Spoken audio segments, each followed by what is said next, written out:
بسم اللہ الرحمن الرحیم الحمد للہ رب العالمین والصلاة والسلام علی اشرف الانبیاء وسید المرسلین خاتم النبیین محمد وعلی آلہ واہل بیتہ وصحبہ اجمعین اما بعد فقد قال اللہ تبارک وتعالی وقل رب زدنی علما قال النبي صلى الله تعالى عليه وسلم من تعلم علما مما يبتغى به وجه الله لا يتعلمه إلا ليصيب به عرضا من الدنيا لم يجد عرف الجنة يوم القيامة أو كما قال عليه الصلاة والسلام۔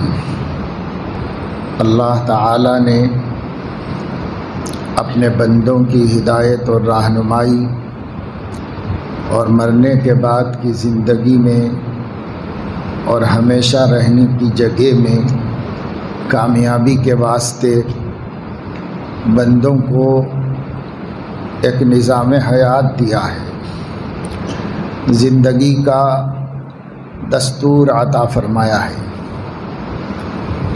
اس دنیا میں کچھ دن کے لیے اللہ رب العزت نے رکھ کر آزمایا ہے۔ بڑے بڑے مناصب اور بڑے بڑے انعامات اس دنیا میں دیے جاتے ہیں، لیکن اس سے پہلے اہلیت کو آزمایا جاتا ہے، اور اہلیت کا اطمینان ہونے کے بعد اس کو اعزازات سے نوازا جاتا ہے۔ اسی طریقے سے اللہ تعالیٰ نے جو جنت اور اس کی نعمتوں کا اعزاز اپنے بندوں کو دینا چاہا ہے، تو اس سے پہلے وہ ان کو ایک مدت تک آزمانا چاہا ہے۔ اس آزمائش کے لیے یہ دنیا کی زندگی ہے۔ اس دنیا کی زندگی کو اللہ تعالیٰ نے مختصر سا امتحان گاہ بنایا۔ یہاں پر صرف امتحان ہوتا ہے، اور اللہ رب العزت نے اپنے کرم سے، اپنے فضل سے بندوں کو وہ اسباب بھی بتانے چاہے جن کے ذریعے سے وہ آخرت کی زندگی کے اعزاز کے حقدار بن سکتے ہیں، وہاں جنت کی نعمتوں کے حقدار بن سکتے ہوں، ہمیشہ کی زندگی میں ناکامی سے بچ سکتے ہوں۔ اس کے لیے کیا کرنا ہوگا اور اللہ کے اس امتحان میں کیسے کامیاب ہو سکتے ہیں، تو اللہ نے چاہا کہ یہ بندوں پہ نہ چھوڑا جائے، بلکہ بندوں کو اس کی رہنمائی کی جائے اور یہ باتیں بندوں کو بتائی جائیں، تاکہ بندے 100% بھی کامیاب ہو جانا چاہیں تو ہو جائیں۔ اس لیے اللہ رب العزت نے نبوت کا نظام قائم فرمایا، پیغمبروں کو مبعوث کیا۔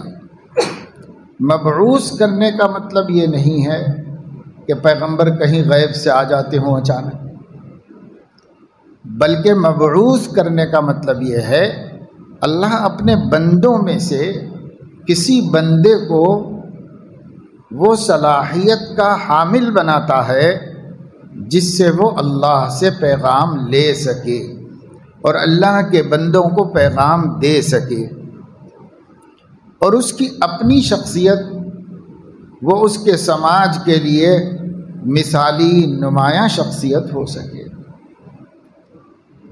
تو شخصیت کی تربیت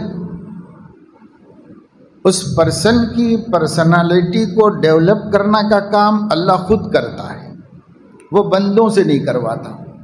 اللہ تعالیٰ خود کرتا ہے نبیوں کی تربیت کا کام، کہ وہ جیسا چاہتا ہے ویسا بندہ اس کو بنانا ہے، وہ جیسا نمونہ دینا چاہتا ہے انسانیت کو، ایسا نمونہ تو وہ خود ہی تیار کر سکتا ہے، اس لیے بندوں سے نہیں کرواتا۔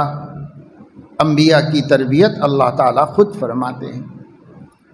اور اللہ تعالیٰ ان کے اندر ایسی صلاحیتیں پیدا کر دیتے ہیں جس سے وہ دوسروں کے لیے نمونہ بن سکیں اور اللہ کا پسندیدہ بندہ بن سکے۔ یہ خود بخود اللہ ان کے ساتھ اپنے قدرت سے کر دیتا ہے، پھر ان کو چن لیتا ہے، پھر ان پر وحی نازل فرماتا ہے اور اس بندے کے ذریعے بندوں کی رہنمائی کرتا ہے۔ وہ بھی ایک بندہ ہوتا ہے، انسانوں میں سے ہوتا ہے، اولاد آدم میں سے ہوتا ہے، اس لیے کہ کسی کو بھی اگر کوئی نمونہ دینا ہے تو اسی میں سے دینا پڑے گا۔ دوسری جنس سے کیسے اس کو نمونہ دیا جا سکتا ہے؟ کسی جن کو نبی بنایا جاتا تو انسانوں کو کیا رہنمائی ملتی؟ کسی فرشتے کو پیغمبر بنا کے بھیجا جاتا تو انسانوں کا وہ کیا بھلا کرتے؟ کیونکہ انسان ایک دوسری جنس ہے، فرشتہ اور جنات ایک دوسری قوم ہے، اس لیے بشر کو بشر ہی ہدایت دے سکتا ہے، انسان کو انسان ہی رہنمائی کر سکتا ہے۔ اس لیے جب مکہ والوں نے اعتراض کیا ابشر الرسول، کیا بشر رسول ہو سکتا ہے؟ تو اللہ تعالیٰ نے فرمایا کہ ہاں، بشر کے لیے بشر ہی ہادی بن سکتا ہے، وہی اس کا نمونہ بن سکتا ہے، ورنہ لوگ کہہ دیتے کہ بھائی ہم لوگوں کے لیے اس میں کیا مثال ہے، ہم لوگوں کے لیے اس میں کیا نمونہ ہے؟ ایسے لوگ اعتراض کر سکتے تھے۔ جن لوگوں کو نہیں ماننا ہوتا ہے وہ ہر حال میں معترض ہی ہوتے ہیں، ایسا نہیں ہے کہ ان کا ایک اعتراض دور ہو جائے تو وہ مان لیں گے، ایک اعتراض دور ہو گیا تو ایک اور اعتراض پیدا کریں گے، وہ ڈاؤٹ کلیئر کر دو تو ایک اور کریں گے، کیونکہ ان کو ماننے کے لیے پوچھنا نہیں ہے، ان کو ہٹ دھرمی کے لیے پوچھنا ہوتا ہے۔ مکہ کے مشرک یہی سوالات کرتے تھے جس کا جواب مل کر بھی انہیں ماننا نہیں ہوتا تھا۔ اللہ اعلم حیث یجعل رسالتہ، اس لیے اللہ نے ان کو ایسا جواب دے دیا کہ جس کا کوئی جواب نہیں۔ تم لوگوں کو میں نے پیدا کیا ہے، تم لوگوں کو ہدایت کیسے مل سکتی ہے؟ میں ہی زیادہ جانتا ہوں، تم مجھ سے زیادہ نہیں جان سکتے، اس لیے مجھے معلوم ہے کہ کس کو رسول بنانا چاہیے، رسول کیسا ہونا چاہیے، اس کی صفات کیا ہونی چاہیے، وہ کس قوم کا فرد ہونا چاہیے، آپ لوگوں کو کیا پتہ ہے؟ میں جانتا ہوں، میں نے ان کو رسول بنایا۔ اس لیے اللہ نے ان کو الزامی جواب دیا اور مضبوط جواب دیا۔ تو بہرحال یہ اللہ کا نظام ہے، اس نظام ہی سے اس دنیا میں ہدایت پھیلی، نبیوں کے ذریعے ہدایت پھیلائی گئی، انبیاء علیہ السلام تشریف لاتے اور اللہ سے علم پاتے اور اللہ کے بندوں کو علم دیتے۔ خاتم النبیین سیدنا محمد الرسول اللہ صلی اللہ علیہ وسلم کی بعثت کے بعد، یعنی ان کو نبی بنا دیے جانے کے بعد اور ان کے اس دنیا سے پردہ کر لینے کے بعد، انہی کی نبوت کو اللہ نے قیامت تک باقی رکھ دیا۔ جو دین ان کے ذریعے بھیجا تھا، جو قوانین ان کے ذریعے اللہ نے نافذ کیے تھے، جو ہدایت، رہنمائی اور تربیت انہوں نے فرما دی تھی 1.25 لاکھ صحابہ کرام کو، تو ان صحابہ کو ان کا نمائندہ بنا کر ان کے ذریعے پوری دنیا میں اللہ تعالیٰ نے اپنی آخری شریعت کو، آخری کتاب کو، آخری نبی کی دعوت کو عام فرما دیا۔ مورخین فرماتے ہیں کہ مدینہ منورہ میں صرف 10,000 صحابہ کرام کی قبریں پائی جاتی ہیں، اور جب حضور علیہ السلام اس دنیا سے پردہ فرمائے تھے تو 1.25 لاکھ صحابہ تھے۔ 1.25 لاکھ صحابہ میں سے 10,000 صحابہ کی قبریں مدینہ منورہ میں ملتی ہیں تاریخی اعتبار سے، باقی کہاں گئے؟ تو باقی 1,15,000 کہنا چاہیے کہ اس دعوت کو لے کر جو خاتم النبیین لائے تھے پورے عالم میں منتشر ہو گئے۔ پھیل گئے پوری دنیا میں، تاکہ ہر خطے میں، ہر جگہ میں، ہر انسانی آبادی میں آخری نبی کا آخری پیغام پہنچ جائے۔ اس لیے وہ وطن سے بے وطن ہوئے، اپنی سرزمین کو چھوڑا، جہاں گئے وہیں کھوٹا بن کے بیٹھے اور وہیں کے لوگوں کو اللہ کے نبی کا پیغام پہنچاتے رہے۔ حضور اکرم صلی اللہ علیہ وسلم کے وصال کو انتقال کے بعد 7 برس بھی نہیں گزرے تھے، 7 ایئرس، بر صغیر میں اسلام کی دعوت پہنچ گئی اور صحابہ کرام نے افغانستان کا پورا علاقہ فتح کر کے اسلام کے زیر نگی کر دیا اس نے، جو آج تک قائم ہے صحابہ کی برکت سے۔ تاریخ بتاتی ہے کہ سیدنا حسن بصری رحمہ اللہ جیسے مفسر، محدث اور فقیہ، ان کو بھی بھیجا گیا تھا بر صغیر میں اسلام کی دعوت کے ساتھ، وہ خود بھی تشریف لائے۔ حضرت ام المومنین ام سلمہ رضی اللہ تعالیٰ عنہ کے گھر میں پرورش پائے تھے اور ان کے گود میں کھیلا تھا، لیکن وہ بھی بھیج دیے گئے اسلام کے خاطر۔ تو یوں اسلام سارے عالم میں پھیلا، اور چونکہ نبی نہیں آنا، اس لیے علم کی حفاظت، علم محمدی کی حفاظت، نبوت محمدی کی حفاظت، خاتم النبیین کی لائی ہوئی دعوت کی حفاظت، یہ اللہ تعالیٰ کی ذمہ داری۔ پہلے ایک نظام بنایا خاتم النبیین صلی اللہ علیہ وسلم سے پہلے، ایک نظام بنایا کہ وقفے وقفے سے علاقے علاقے میں نبیوں کو بھیجا جائے، وہ بھی اللہ کا منشا تھا۔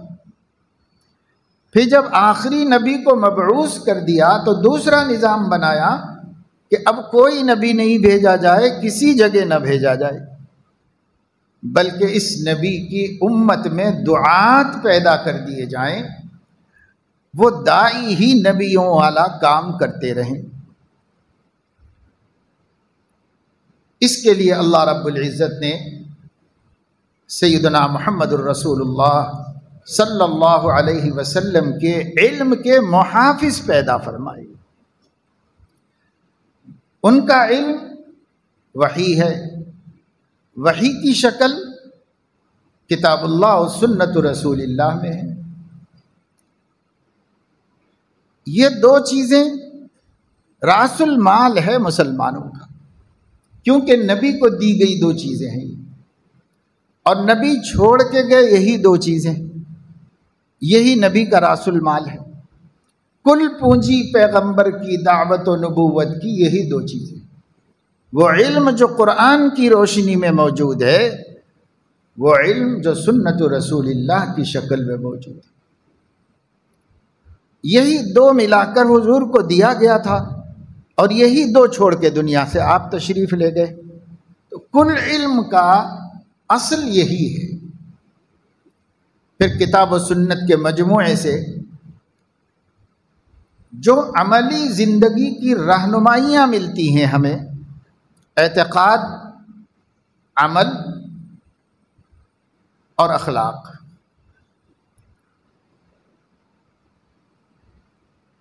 انبیاء 3 چیزیں لائے، علم، عمل اور اخلاق۔ یہی 3 چیزیں اس میں سے نکالی جاتی ہیں، قرآن و حدیث میں سے الگ الگ کر دی گئیں، اسے شکلیں دے دی گئیں۔ اصل تو قرآن حدیث ہے، کتاب اللہ سنت رسول اللہ۔ اس کی اندر جو عملی زندگی ہے، جس کو ہم سنتیں کہتے ہیں نبی پاک صلی اللہ علیہ وسلم کی، وہ 3 عنوانات کے تحت اس میں سے نکالے گئے۔ ایک علم عقیدہ، ایک علم فقہ یعنی احکام و مسائل زندگی کے، اور ایک علم احسان یعنی اخلاق کو فاضل و برتر بنانے کا علم۔ یہ تین علم کتاب و سنت کا نچوڑ اس کا حاصل ہے۔ انہی پانچ چیزوں میں جس کو کمال حاصل ہوتا ہے اور اس کی معتدب نظر ہوتی ہے اس پر، اس کو عالم دین کہتے ہیں۔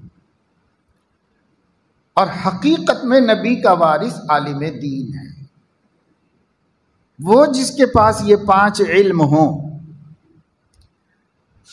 قرآن مجید مکمل اس کی نظر کے سامنے ہو، قرآن مجید کے بارے میں صحابہ کرام نے جو وضاحتیں اور تفسیریں فرمائی ہیں، جو نبی سے نقل کی ہیں، جو حدیث کی کتابوں میں محفوظ ہیں، وہ بھی اس کے مد نظر ہو، اور احادیث ہوں، احادیث کے مواقع اور موارد، یعنی کس بیک گراؤنڈ میں یہ بات حضور نے فرمائی تھی، کس موقع پہ فرمائی تھی، اس سے متعلق اور اس سے ریلیٹڈ کون سا قصہ ہے، کیونکہ اس کو سمجھے بغیر اس کو سمجھنا ناممکنات میں سے ہوتا ہے۔ آپ پڑھتے چلے جاؤ حدیثیں، آپ کو بہت سی حدیثیں نہیں سمجھ میں آئیں گی، بہت سی حدیثیں نہیں سمجھ میں آئیں گی یا غلط سمجھ میں آئیں گی، جب تک کہ اس کا بیک گراؤنڈ آپ کو معلوم نہ ہو کہ یہ اللہ کے نبی نے فرمایا تو ہے، سند کے اعتبار سے صحیح بات بھی ہے، سب کچھ ہے، لیکن کہا کب تھا، کیوں کہا تھا، کیا کوئی سوال کیا گیا تھا اس کے جواب میں فرمایا، یا اپنی طرف سے فرمایا، یا کوئی حادثہ پیش آیا تھا اس کے رد عمل میں فرمایا، کسی کے عمل کو دیکھ کر، کسی کی بات کو سن کر فرمایا، آخر کیوں فرمایا تھا، کب فرمایا تھا؟ ایسا تو نہیں ہے کہ نبی ایک مشین ہو بولتی چلی جاتی۔ بھائی ہم کوئی بخاری شریف مثال کے طور پر کسی ریکارڈر میں ریکارڈ ہو، اردو ہی میں صحیح، آپ بٹن دبائیں اور بولتا جا رہا ہے، پوری 60,000 کے قریب حدیثیں پڑھ دی اس نے، تو آپ کو کیا سمجھ میں آئے گا؟ کچھ بھی نہیں سمجھ میں آئے گا۔ نبی ریکارڈر نہیں ہے کہ بولتا رہے خالی، نبی مربی ہے جو ایک اپنے رب کے منشا کی تربیت کرتا ہے، عملی زندگی میں پریکٹیکل لائف بناتا ہے بندوں کی۔ اس لیے نبی کی باتوں کو اطراف و اکناف کے ماحول میں سمجھنا پڑتا ہے۔ اب وہ سب جاننا ہی نہیں چاہتے، ہم سیدھے سے حدیث پڑھتے ہیں اور بیک گراؤنڈ نہیں معلوم، تو بات کیا ہے تو کیا سمجھتے ہیں، کبھی صحیح بھی سمجھ میں آ جاتی ہے، کبھی صحیح نہیں سمجھ میں آتی، کبھی ہم مفہوم غلط نکال لیتے ہیں، کبھی بالکل اگینسٹ میں چلے جاتے ہیں، متضاد مطلب تیار کر لیتے ہیں۔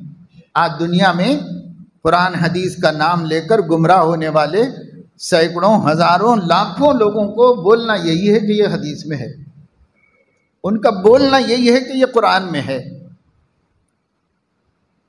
تو ہم سمجھتے ہیں بھائی جب قرآن میں بتا رہا ہے تو غلط کیسے ہوگا، جب حدیث میں بتا رہا ہے تو حدیث غلط کیسے ہوگی؟ تو یہ سب ناسمجھی کی باتیں ہیں، لا علمی کی باتیں ہیں۔ سچائی یہ ہے کہ قرآن شان نزول کے پس منظر میں سمجھا جاتا ہے، جس کے لیے حدیثوں کی ضرورت ہے، اور حدیثیں شان ورود کے پس منظر میں سمجھی جاتی ہیں، جس کے لیے صحابہ کے آثار کی ضرورت ہے۔ اگر آپ صحابہ سے مدد نہیں لیں گے تو حدیث نہیں سمجھ پائیں گے، اگر آپ حدیث سے مدد نہیں لیں گے تو قرآن نہیں سمجھ پائیں گے۔ یہی حشر ہو گیا اپنے کو اہل قرآن کہنے والوں کا، یہی حشر ہو گیا اپنے کو اہل حدیث کہنے والوں کا۔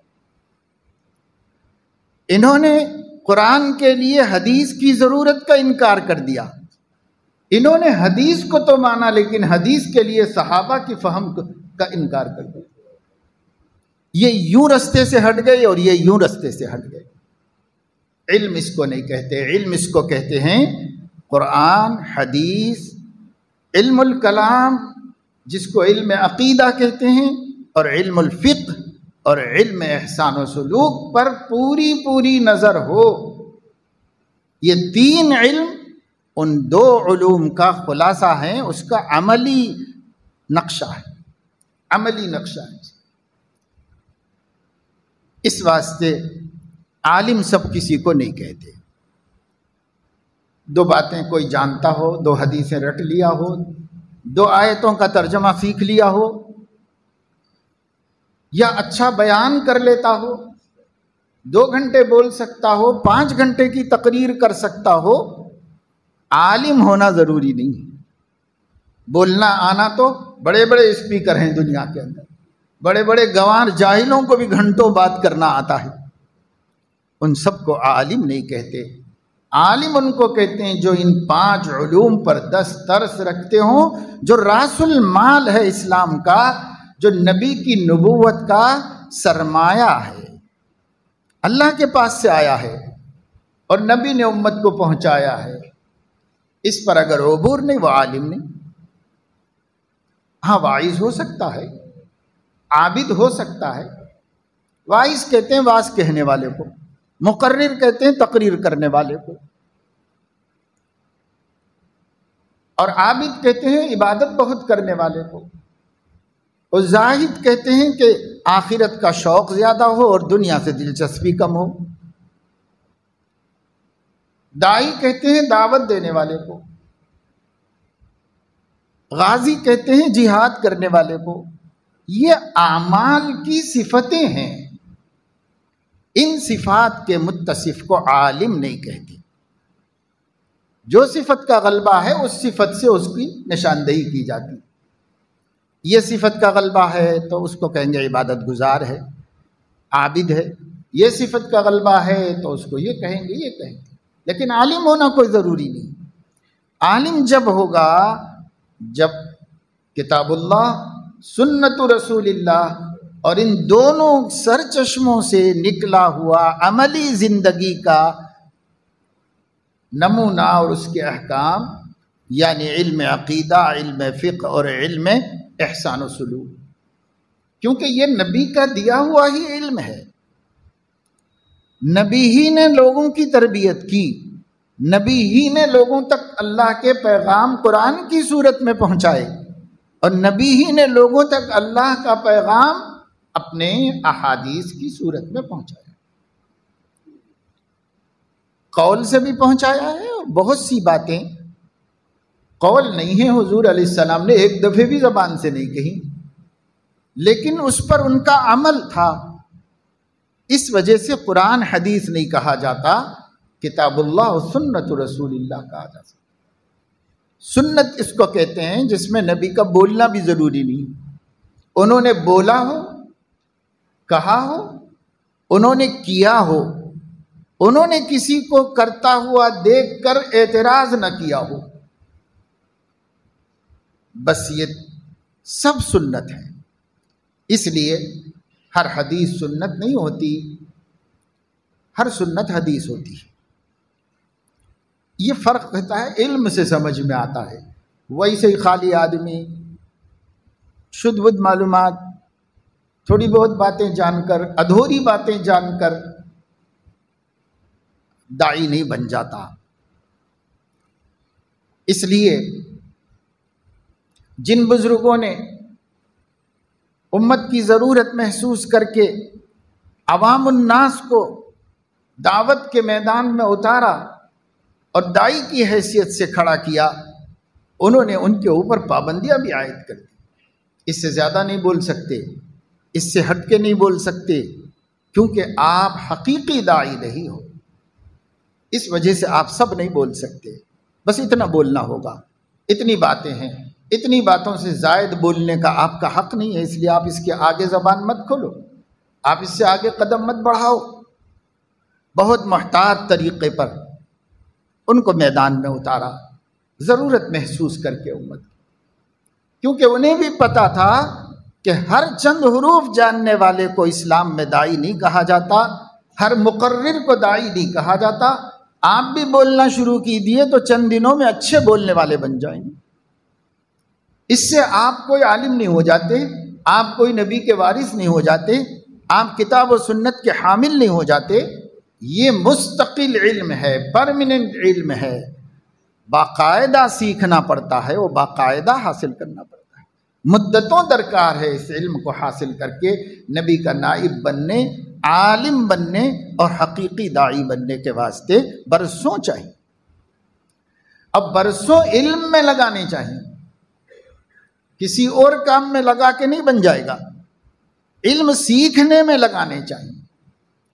علم سیکھنے کے لیے علماء کے سامنے بیٹھنا پڑے گا، اور جو پہلے سے سیکھے ہوئے ہیں دوسرے علماء سے، ان کے سامنے جا کر علم حاصل کرنا پڑے گا. برسہا برس نکل جاتے ہیں، تب جا کر لوگ عالم بنتے ہیں. امام بخاری عالم تھے، لیکن کتنا عرصہ ان کو تو علم حاصل کرنے میں لگ گیا. بچپن سے لے کے 9 برس تک قرآن مجید حفظ کرنے میں لگ گئے، اور جب حافظ بن گئے تو 2 سال حدیثیں حفظ کرنے میں لگ گئے. پھر جب حافظ حدیث بھی ہو گئے تو اپنے علاقے کی حدیثیں حاصل ہو گئی تھیں. سارے عالم میں پھیلے ہوئے محدثین کے پاس جو احادیث تھی، نبی کی باتیں تھیں، اب ان کے پاس وہ نہیں تھیں. اس کو لینے کے لیے جگہ جگہ کے سفر کیے ہیں. خود انہوں نے بتایا ہے کہ میں نے کتنے ملکوں میں کتنی دفعہ سفر کیا. اگر ان کے تمام سفروں کو ہم آج کلومیٹر میں جمع کر دیں تو لاکھوں کلومیٹر کا سفر کیا ہے صرف علم حاصل کرنے کے واسطے. عمر گزر گئی، ایک کتاب لکھی جو ہم آسانی سے اپنی زبان پر، بخاری شریف، ہر کوئی بچہ کی زبان پر بھی آ جائے، کتاب ہے بخاری شریف ہے. کہاں یہ بات بخاری شریف میں ہے؟ لیکن بخاری کو لکھنے کے لیے امام صاحب کو 16 برس لگے. 16 برس میں یہ کتاب مکمل کی ہوئی. 90,000 شاگردوں کو پڑھائی. پردیس میں عمر گزری، تکلیف اور مجاہدوں سے گزرتے رہے. آخر پردیس ہی میں آخری وقت آیا اور پردیس ہی میں اس دنیا سے رخصت. رہنے والے بخارا کے تھے، خرتنگ میں ان کی قبر ہے. تو ہر بولنے والے کو عالم نہیں کہتے. عالم وہ ہے جس نے زندگی کا بڑا سرمایہ علم کے پیچھے لگایا ہو، زندگی کا بڑا حصہ اسی میں گزر گیا ہو. پڑھنے میں 10 برس، پھر اس کے سمجھنے اور اس کی تحقیقات کے اندر 10 برس، 50 سال ایک شخص کو معتبر عالم بننے میں لگتے ہیں، جبکہ وہ پوری زندگی اس میں لگایا ہو علم. تب جا کر اس کو حق ہے کہ وہ قال رسول اللہ صلی اللہ علیہ وسلم، وہ یہ کہے کہ نبی کا منشا یہ ہے، وہ یہ کہے کہ آیت کا مطلب یہ ہے. ایسا کھیل کھلواڑ ہے کیا جس کو ہم سمجھ رہے ہیں کہ 2 حروف آ گئے تو وہ بڑا مجتہد بھی ہو گیا، داعی بھی ہو گیا، محدث بھی ہو گیا، مفسر بھی ہو گیا. ایسا نہیں ہوتا. اس لیے علم دین بہت بڑا علم ہے. اس دنیا میں اللہ نے اس سے بڑا اور قیمتی کوئی علم نازل نہیں فرمایا. سارے علوم انسانوں کی ضرورت ہے، یہ بھی ضرورت ہے، لیکن اس سے بڑی انسانوں کی کوئی اور ضرورت نہیں. جیسے مثال کے طور پر سائنس انسانوں کی ضرورت ہے، اس کی وجہ سے انسانوں کو بہت سے فائدے حاصل ہوتے ہیں. انسانی سماج بہت سے خطرات سے بچ جاتا ہے اور محفوظ ہو جاتا ہے. اسی طریقے سے میڈیسن ہے، انسانوں کی ضرورت ہے. انسانوں کی ایک بہت بڑی تعداد بہت سے خطروں سے محفوظ ہوتی ہے اور ان کو اس سے راحت ملتی ہے، آرام ملتا ہے. اچھی چیز ہے. انجینئرنگ ایک علم ہے، انسانوں کی ضرورت ہے، انسانی سماج کو اس سے نفع ہوتا ہے. انسانی سماج بہت سی سہولتیں پا لیتی ہیں، بہت سے خساروں سے بچ جاتی ہے، نقصانات سے بچ جاتا ہے انسانی سماج. اس لیے یہ سب علوم ہیں. سائنس بھی علم ہے، ٹیکنالوجی بھی علم ہے، انجینئرنگ بھی علم ہے، میڈیسن بھی علم ہے، میتھس بھی علم ہے، جغرافیہ بھی علم ہے. ساری چیزیں علم ہیں اور ان سب کی انسانی سماج کو ضرورت بھی ہے اور ان کے فوائد بھی ہیں. اور دو طرح کے فائدے ہیں. ایک تو یہ کہ اس کے جاننے والے سے انسانیت کو فائدہ پہنچتا ہے. دوسری یہ کہ اس کا جاننے والا خود اس کے ذریعے سے اپنی معیشت کو درست کرتا ہے اور اپنی روزی روٹی کو مضبوط کرتا ہے. تو دوہرا فائدہ ہے، کام کی چیز ہے. اس کام کی چیز سے کوئی انکار نہیں کر سکتا. کسی کو عقل ہی نہ ہو تو ہو سکتا ہے انکار کرے وہ، لیکن کوئی سمجھدار آدمی اس کا انکار نہیں کر سکتا. یہ سب انسانوں کی ضرورت ہے. مسلمان بھی انسان ہیں، اس لیے مسلمانوں کی بھی ضرورت ہے اور مسلمانوں کو بھی سیکھنا چاہیے اور مسلمانوں کو بھی ان علوم میں کمال حاصل کرنا چاہیے. لیکن ان سب علوم میں جو علم اللہ نے آسمان سے اتارا ہے اس کے مقابلے کا کوئی علم نہیں. مقابلے پر آپ نہیں پیش کر سکتے. چاہے کتنا ہی کمال کا بتا سکتے ہیں، کتنی ہی ضرورت کا بتا سکتے ہیں، کتنی ہی منفعت اور فائدے اس میں آپ بتا سکتے ہیں، لیکن بمقابلے علم آسمانی کے اس کی کوئی حیثیت نہیں. اس کے مقابلے میں کوئی حیثیت نہیں. اس لیے تقابل نہ کرو. ضرورت تسلیم ہے، علماء کو بھی تسلیم ہے، قرآن حدیث کے ماہرین کو بھی تسلیم ہے، اللہ کو بھی تسلیم ہے، رسول اللہ کو بھی تسلیم ہے صلی اللہ علیہ وسلم. کسی کو انکار نہیں، مگر اس حد تک ہی مانا جائے گا. اس سے آگے بڑھ کر یہ کہنا کہ علم دین کی اس کے مقابلے میں کوئی خاص اہمیت نہیں، اور علم دین تو شدھ بدھ کوئی بھی جان لے بس اتنا کافی ہے. اس کے لیے ایکسپرٹ لوگوں کو، ماہرین کو تیار کرنے کی ضرورت نہیں ہے. اگر کسی کا یہ نظریہ ہے تو وہ بے دین ہے، ملحد ہے، وہ قرآن حدیث سے بالکل ناواقف ہے، وہ اسلام کی روح تک کو نہیں جانتا، وہ رسمی قسم کا مسلمان ہے، حقیقت میں اسلام کی ہوا بھی نہیں لگی اس کو. جو یہ سمجھتا ہے کہ ماہرین کتاب و سنت کی ہر دور میں، ہر علاقے میں ضرورت نہیں ہے، اور جس جگہ یہ ضرورت پوری کی جاتی ہے ان مراکز علم، مدارس دینیہ کی کوئی خاص ضرورت نہیں ہے. جو یہ سمجھتا ہے تو یا تو دماغی معذور ہے یا پھر ملحد قسم کا انسان ہے. جیسے ابھی قریب زمانے میں ایک ملحد مر کے خدا جانے کہاں گیا. ایسے ملحد یعنی اس وجہ سے ہمیں اپنے خیالات و نظریات کو درست کرنا چاہیے اور علم دین کے مراکز کی اہمیت کو سمجھنا چاہیے اور علم دین کے حاملین کی اہمیت کو سمجھنا چاہیے. اور ہر خاندان بقدر ضرورت اپنے خاندان میں علم دین کے حاملین کو تیار کرے، اور صرف اس لیے تیار کرے کہ وہ اس کے ذریعے سے نبی کے مشن کو برقرار رکھے گا، وہ اس کے ذریعے سے دین اسلام اپنی اصلی شکل میں محفوظ رہے گا.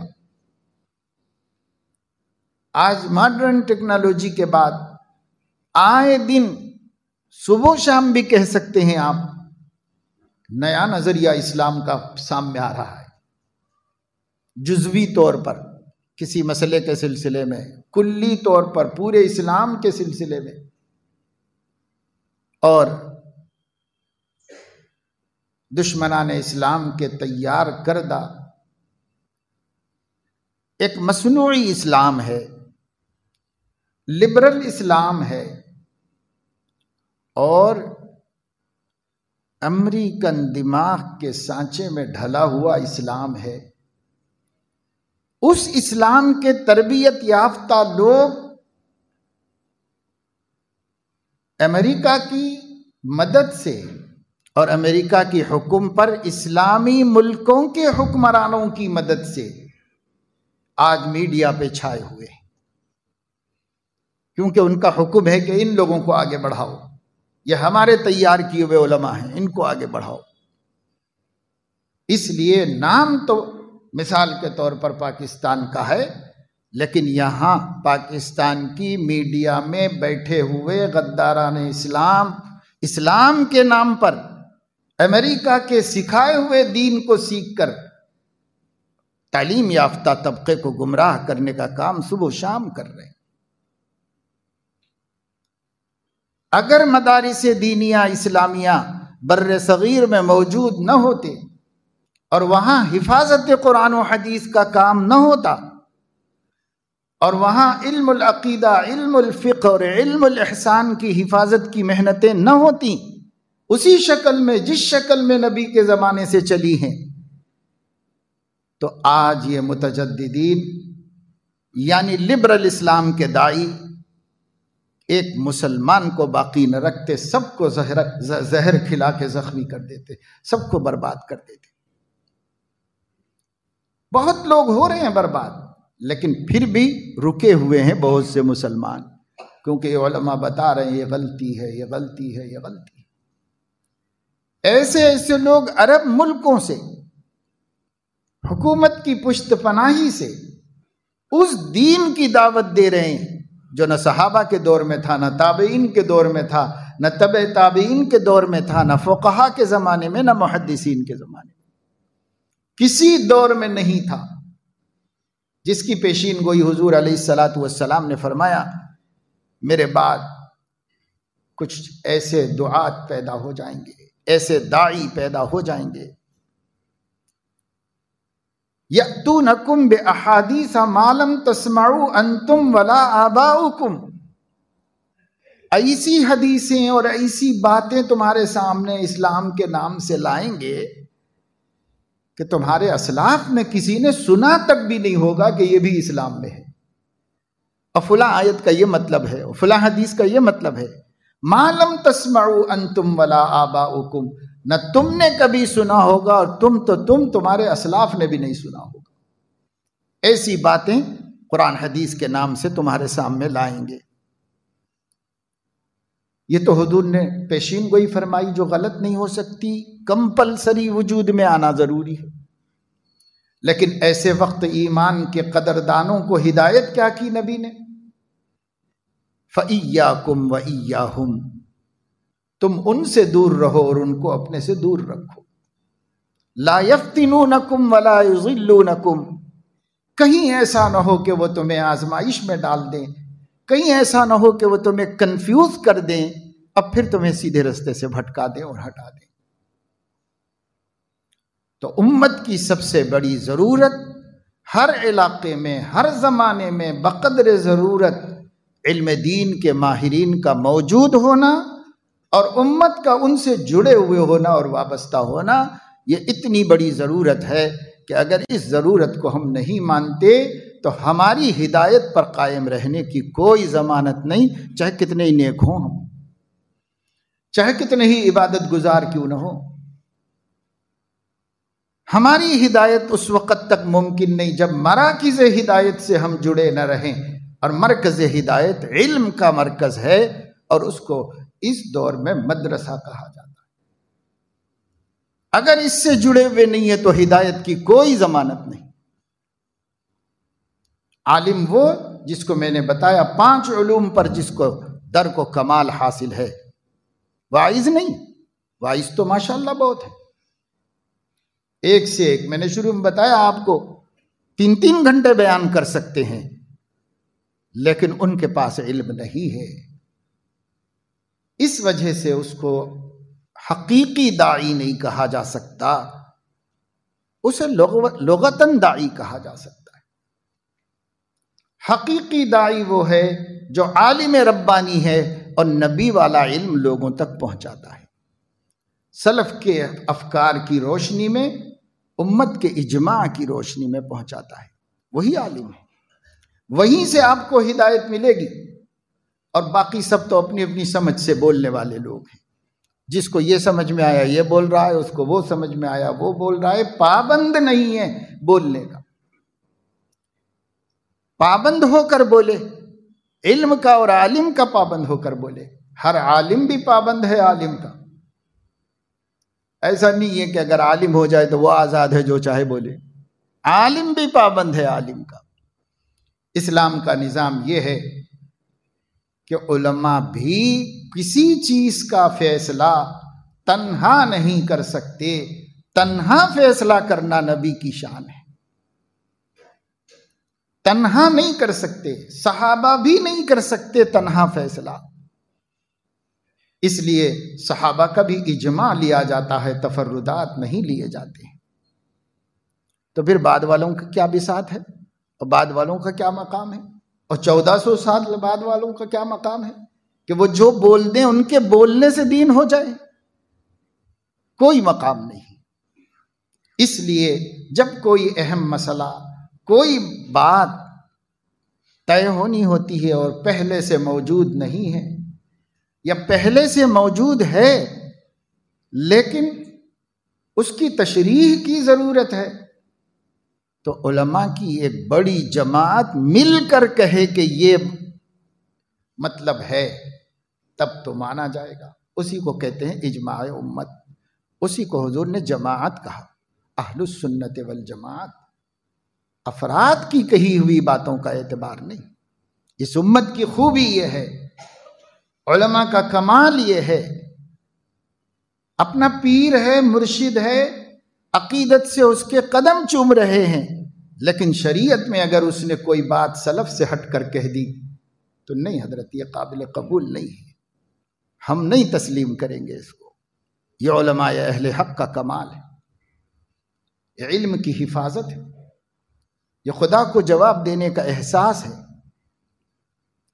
علامہ سید سلیمان ندوی رحمہ اللہ ہندوستان کے علماء میں تاریخ ہند بتاتی ہے کہ اپنے دور کے چوٹی کے علماء میں سے تھے۔ بعض تحقیقات ان کی اہل السنت والجماعت سے ہٹ گئی تھی۔ بڑے علماء جب تحقیق کرتے ہیں تو کوئی بات ان کی سمجھ میں ایسی آتی ہے کہ وہ اسی کو حق سمجھ لیتے ہیں، لیکن جب یہ حضرت حکیم الامت مولانا اشرف علی تھانوی رحمہ اللہ کے پاس گئے کہ میں آپ سے بیعت ہونا چاہتا ہوں اور روحانی طور پر کچھ اپنی باطن کی زندگی کو روشن کرنا چاہتا ہوں، علم تو بہت تھا ان کے پاس، حضرت نے فرمایا کہ اپنی کتابوں میں جتنے مقامات پر آپ سلف سے ہٹ گئے ہیں ان سارے مقامات کو رجوع کر کے اعلان عام کرنے کے بعد یہ ہو سکتا ہے، اس سے پہلے بیعت بھی نہیں ہو سکتی۔ چنانچہ ندوۃ المصنفین جیسے تحقیقی ادارے کا جو منتھلی میگزین تھا برہان، اس کے ایڈیٹوریل میں علامہ سید سلیمان ندوی نے کئی مہینے تک مسلسل اپنی غلطیوں کی خود نشاندہی کر کے اس کو کہا کہ میں اس کو واپس لے لیتا ہوں اور یہ اب میری رائے نہیں ہے، میری کتابوں میں ہے تو اس کو آپ لوگ وضع کر دیں، ختم کر دیں۔ علل اعلان پورے ملک میں کسی کی پرواہ نہیں کی۔ کئی ان کے ساتھی علماء نے ان کو تانے دیے، لیکن انہوں نے کہا مجھے آخرت میں کامیاب ہونا ہے، مجھے ایک دن اللہ کے سامنے کھڑے ہونا ہے، یہ علم نبی کا بار امانت ہے، اس میں کچھ نہیں کہہ سکتا۔ جو حق پیچھے سے چلا آ رہا ہے، غلطی ہوئی ہے، غلطی سے رجوع کرنا ہی عالم کی شان ہے، رجوع کر لیا۔ جس نے اتنے بڑے علامہ کو حق کی طرف رجوع کرنے پر مجبور کیا تھا، اس کو خود اپنے بارے میں بھی احساس ہوا۔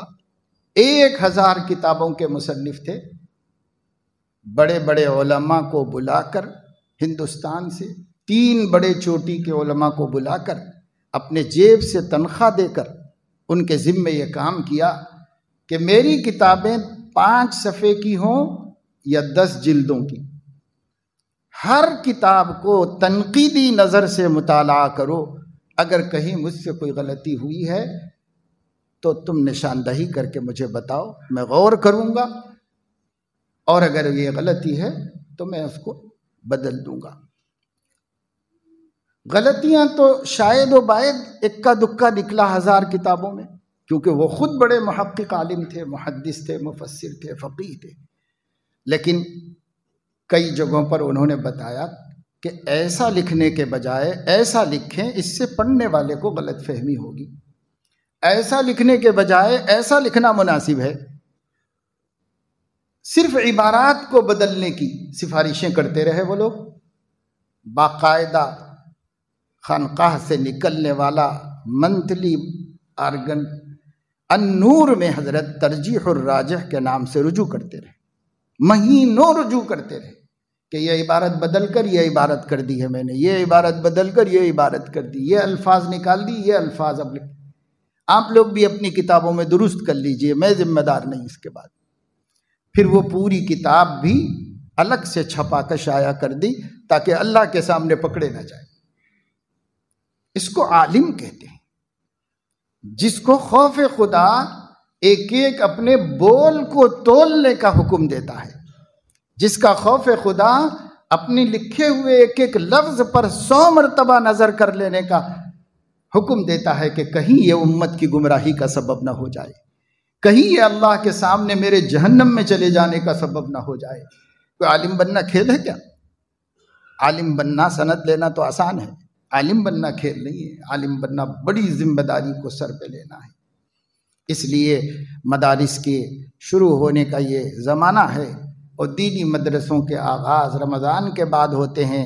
امت مسلمہ سے یہ خواہش ہے اور ان سے یہ ادباً گزارش ہے، ہر خاندان اپنے گھر میں ایک عالم دین کم از کم تیار کرو، ایک عالم دین تیار کرو، اپنے خاندان کی تو ہدایت کر لے، وہ اپنے خاندان کے لیے تو کچھ رہنمائی کا سبب بن جائے، اور امت مسلمہ کے لیے بھی۔ روزی روٹی سے نہ گھبراؤ، آپ کا ڈاکٹر بچہ، آپ کا انجینئر بچہ بے شک بہت کما سکتا ہے، ضروری تو وہ بھی نہیں ہے، ہر ڈاکٹر امیر نہیں ہے، ہر انجینئر مالدار نہیں ہے۔ کتنے انجینئرز ہیں جو شاہانہ ٹھاٹ باٹ سے رہ رہے ہیں، اور کتنے انجینئر ہیں جن کی ابھی اپنی موٹر سائیکل بھی درست کرانے کی آمدنی نہیں۔ کتنے ڈاکٹر ہیں جو ہائی فائی گاڑیوں میں پھر رہے ہیں، اور ان سے بھی اچھے پڑھے ہوئے کتنے ڈاکٹر ہیں ابھی تک ان کے پاس 4 ویلر میں بیٹھنے کی سکت بھی نہیں۔ کیا ہماری آنکھیں نہیں دیکھ رہی کہ اگر کوئی کہے کہ صاحب یہ پڑھتے ہی بہت بڑا دولت مند ہو جائے گا تو ہم کہیں گے کہ ہاں 100% صحیح ہے؟ کیا مشاہدہ ایسا دکھا رہا ہے؟ کیا تجربہ اس کو حقیقت بتاتا ہے؟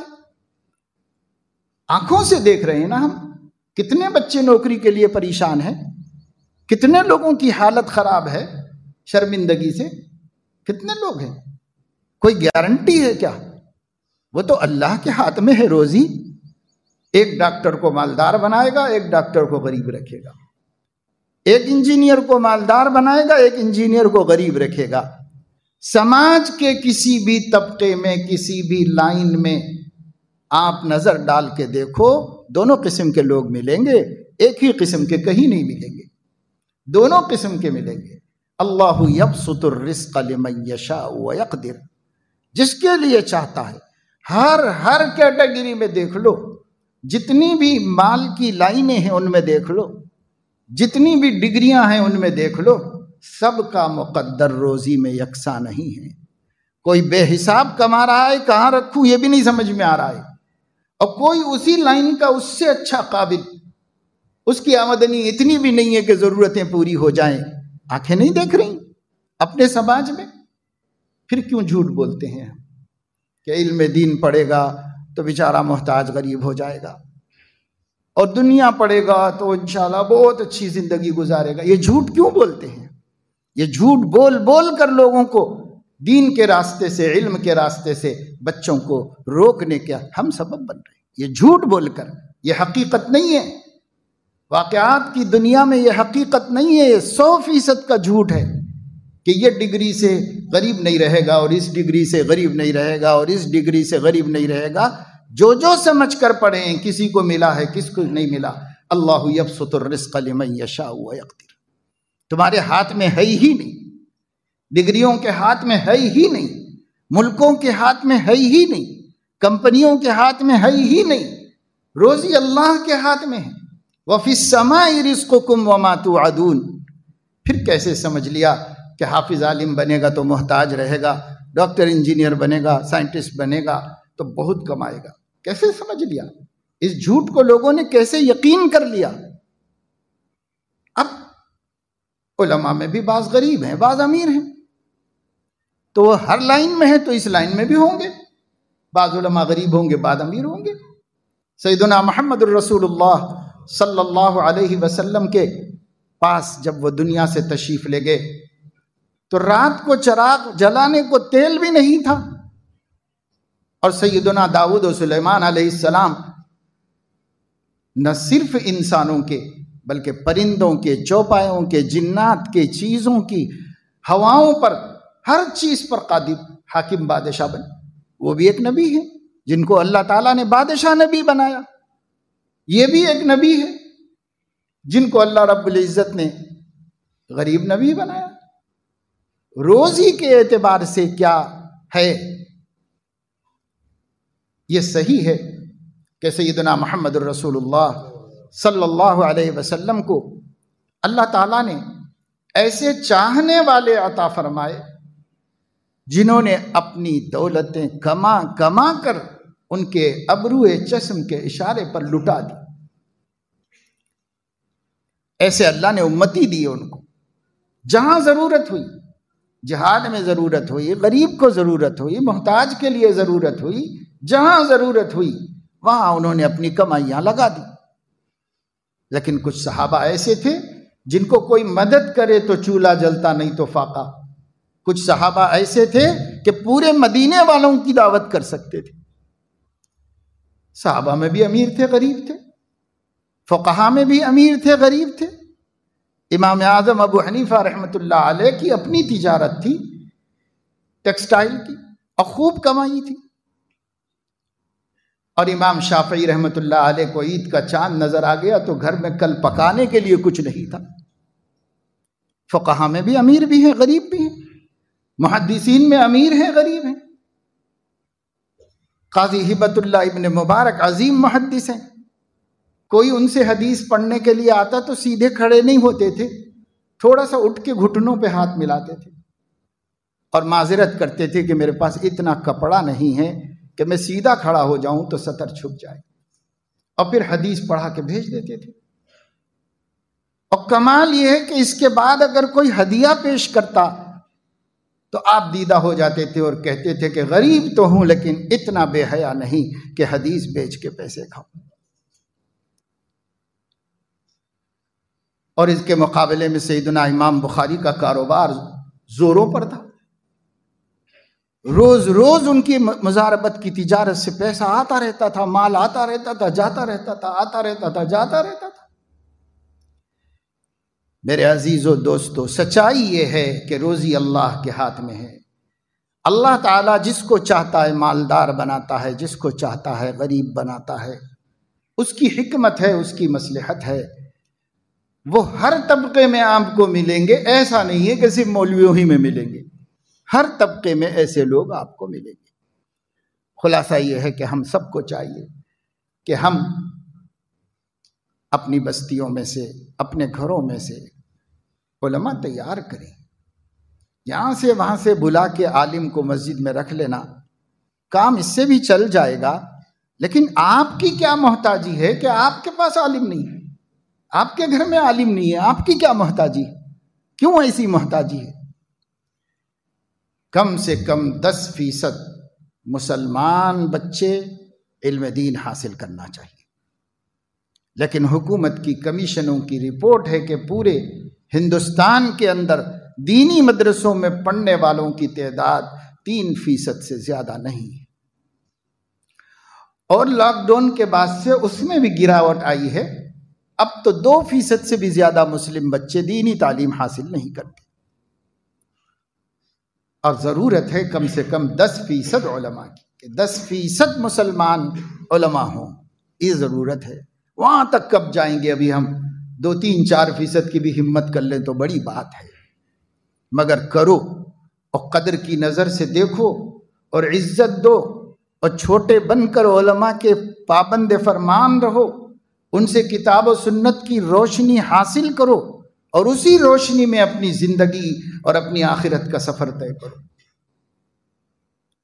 خود غرضی سے، خود رائی سے، خوش فہمی سے اور منچوں دیگرے نیست کے دھوکے سے اپنے کو بچاؤ.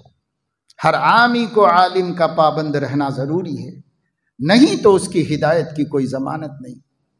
اور علماء کو بڑے علماء کا پابند رہنا ضروری ہے، نہیں تو ان کی بھی حفاظت کی کوئی ضمانت نہیں.